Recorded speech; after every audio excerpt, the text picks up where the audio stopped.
Guys, welcome back to today's video. That definitely sounded a little bit late, but hey guys, welcome back to today's video. Today is Monday, July 27th, 2020, and you probably clicked on this video to pretty much listen to me talk about how Joe Biden is moving the South leftward. Looking at the overall states that are currently contentious for Joe Biden and Donald Trump, states such as North Carolina and Florida have always been swing states. But we're seeing the additional swing states move into the political column. Arizona, Georgia, Texas, states that previously were Republican strongholds. I guess you could group North Carolina in that as well, that have since become way more competitive than where they were in 2016 and especially 2012. So the last time Joe Biden was on the ballot was in 2012, and Arizona was a likely Republican state. Texas was safe. Georgia was likely as well. North Carolina ended up going to the GOP, and Florida was a 6% margin or 7% margin for Barack Obama in 2012. So practically all of those states were red except for Florida, which was still a narrow margin, but now all of them have a real possibility of going blue. So what changed? Well, I will say the Democratic Party definitely has been putting forth a much better effort in a lot of these states. With an 8.2% lead nationwide, Joe Biden seems to be doing very well in a lot of these states. We're talking about Arizona, where Biden is now ahead by 3.2% statewide. We're talking about other states, North Carolina, another state that went to Trump, a 2.9% victory for Joe Biden if the election was held today. Let's move over to Texas. Right now, it's an exact tie. Trump and Biden are at the exact same position, despite Donald Trump carrying this state by 9% in 2016. As we go ahead and take a look at Georgia, this was a 6-point margin of victory for Trump in 2016, only 1% now. And if we look over, we talked about Arizona, we talked about Texas, we talked about Georgia, North Carolina, but Florida, this is a big one. Florida, a 7.1% margin for Joe Biden in this state. If we take a look at a lot of the recent data that we've seen outside of these southern states, not only is the presidential level moving further leftward, we're seeing a Senate and governor level in North Carolina and pretty much an overall House push for the Democratic Party. We're seeing Trump do worse in North Carolina than Minnesota. We're seeing Trump do worse in Florida than in Arizona, or Trump doing worse in Florida than in Wisconsin, Michigan, Pennsylvania. So looking at the numbers here, not only is Biden doing well, but the Democrats as a whole. Roy Cooper, yes, he has a pretty high approval rating, but to be up in an A-rated pollster by 20%, 20, I mean, that's not even comparable. That's insane. Looking over at the Senate race as well, Cal Cunningham is running against a Republican incumbent. He was elected back in 2014, and sure, it was a narrow margin, but there was a pretty notable libertarian, I guess you could say spoiler, even though they didn't spoil anything, definitely took away from the Republican Party in terms of votes, but Cal Cunningham is dominating against Tom Tillis in this battleground state. So on the presidential level, not any more good news for the GOP. They aren't leading in the Northeast, and they aren't leading in the Midwest. They aren't leading in the South now, which makes things a lot more difficult for President Trump as we look across this map, because now North Carolina and Georgia are considered to be uncertain states, while Florida and the Rust Belt are considered to be lean Joe Biden states. Arizona is close. Texas is nowhere as safe as it was just 4 years ago. We saw a 9-point margin of victory, which was actually expected to be 12% on Election Day. Trump actually underperformed his margin by 3%. If he underperforms a tie, he loses by 3%. So that tells you at this point in time, Biden is doing very well. And if you remember Beto O'Rourke, he lost the 2018 Senate election in Texas by 2%.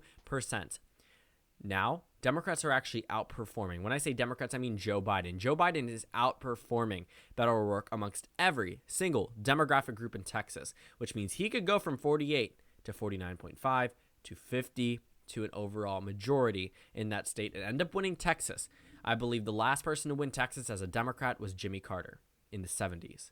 So this would be very, very interesting if Trump is able to lose Texas. And when I say Trump is able to lose Texas, I'm not saying Biden is able to win it, because I disagree with Beto O'Rourke on this one. Texas is Trump's state to lose. This should not have been competitive. He won it by nearly double digits, and there was no reason for him to have, at one point in time, pretty much led Biden throughout the entire campaign season. Biden was ahead for 1 or 2 days, and then Trump took back the lead, but now it's around a tie at this point, which is unfortunate for both candidates. Unfortunate for Trump. Very beneficial for Joe Biden. Because as we look across and we look at this electoral map, Biden is moving the entire South further to the left. And it's not just here. We're talking about Arkansas, Louisiana, and Mississippi, all safe states. South Carolina, another safe state that have since become either likely or lean for the GOP. So how is Biden doing it? Well, the Democratic Party absolutely is aiming at driving up turnout amongst black voters, but that's not necessarily changing the way that the polls are going. If we're looking at, suburban white voters, they have taken a turn from being Romney and McCain Republicans. And yes, a lot of them voted for Donald Trump and will vote for him in 2020. But also a lot of them have said they either weren't voting, they were never Trump voters. Trump won a lot of these primaries by a plurality. He was not elected by a majority in a number of these states. So yes, he may have won every single county, but it may have been with only 34% of the vote, which means the GOP at the time was not fully behind President Trump. I understand that a lot of these systems are winner take all, and it may seem as if President Trump did very well in the 2016 primary, but if we applied that to the 2016 Democratic primary rules, we likely would have seen another nominee, not Donald Trump, assuming they had a superdelegate system. But besides that, Donald Trump probably is pushing away a lot of these Republican voters that were on edge about voting for him in 2016. They ended up doing it because Hillary Clinton had a number of issues, 25 years of baggage she was carrying into the White House, and I absolutely think if she was elected president, the Democratic Party obviously would be in a much worse position entering into this election. All of the scandals would have entered into the White House, and just been very difficult for the Democrats to get anything done. So I think Hillary Clinton's loss is definitely a blessing in disguise. I think the Biden campaign is definitely reaping the benefits of Donald Trump's defected Republican voters that, sure, may have voted for him in 2016 because of Hillary Clinton. However, a lot of them are a lot more comfortable with Biden possibly winning the election or being president. Biden has a much higher approval rating than Hillary Clinton. A lot of these states end up having a more favorable view of him than a lot of Democrats in a number of these solid Trump states didn't like Hillary Clinton either, so that didn't help her numbers. And she didn't really have too much inspiration across the entire South. This entire southern region is very, very large in terms of minority representation, and Biden seems to be dominating with numbers that maybe not as lopsided as Hillary Clinton, but he's also drastically improving amongst white voters, amongst senior voters that are crucial in these southern states. A lot of senior voters in Florida, a lot of them across this entire area. And when I say Biden is underperforming Hillary Clinton's numbers, I mean by 1, 2, 3%. We're not seeing too drastic of a shift in terms of key demographic groups for the Democratic Party. If anything, they're just over accounting for those who say they're not voting or are undecided. Because once we actually count the votes, nobody's really undecided because you actually submitted a ballot for either Trump or Biden or a third party candidate. But the undecideds definitely make it seem as if Biden doesn't have as much of a strong hold amongst black and Hispanic voters that he definitely will on Election Day. So North Carolina, Georgia, and Florida, with a number of Republican defectors moving to the Democratic column. And when I say moving to the Democratic column, I don't just mean this election. We're seeing a huge increase in Democratic registration in certain parts of the country. We're seeing an increase in Republican registration in other parts of the country. But overall, we're seeing more Democrats register, or at least now Democrats, and a lot more support for the Democratic Party following Trump's comments that he made about Black Lives Matter, the coronavirus situation in general, a number of Republican governors' approval ratings dwindling. So Trump is at a very bad position nationwide and in these southern states. We are starting to see Louisiana no longer safe, Mississippi no longer safe, Missouri, South Carolina, states that absolutely should be solid for the Trump campaign. I mean, we're talking about 30-point margins in 2016 that are now very likely to go to Trump. That's not safe. That does not mean Trump has a greater than a 99% chance at winning the state. Okay? The same can't be said for Joe Biden. The only likely states on his map, the states that are very likely, are states that are swing states. Literally. There's no other state that's considered very likely that is normally safe. So if we're looking at Louisiana and we're looking at Mississippi, it's a trend we're seeing across the entire South. Combined with Donald Trump's comments that he has made that has pushed away a lot of never-Trump Republicans, on top of an expected Democratic increase of minority turnout, which obviously helps the Democratic Party, the South is taking a turn leftward. And unfortunately for Donald Trump and the GOP, this is affecting down-ballot races as well. Like I said, Arizona Senate, more solid for the Democrats than the presidential race. An 8-point margin for Mark Kelley. Let's take a look at North Carolina Senate, a 5-point margin of victory for Cal Cunningham if the election was held today. North Carolina Governor, a 10-point margin of victory. North Carolina presidential race, a 3-point margin of victory. So Trump is doing better than other Republicans, which makes it even more difficult for them to ride on President Trump's coattails. Because if he's losing the state and they're underperforming him, there's no way they win. That just doesn't happen. In Florida, Biden is up 7.8%, 8 points. In 2016, Trump led by 0.2 on election day, ended up winning by 1.2%. Adjust now, that's a 6.8% margin of victory for Joe Biden in Florida.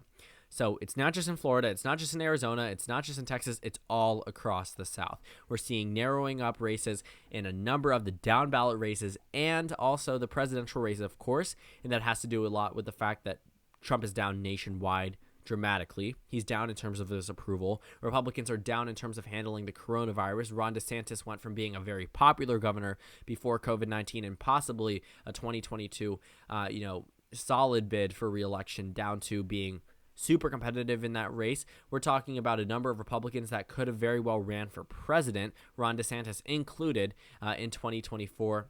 Gone. A lot of these Republicans, because of the way that they're handling COVID-19, are bringing down President Trump. They're bringing down Republicans on the ballot. And if they aren't specifically up for re-election, there won't be too many excited Republican voters to get out and vote. We're seeing it in the presidential level, absolutely in the House level, and now on the Senate level. And this, largely has to do with Donald Trump, but the Democratic Party is capitalizing on this to the fullest extent.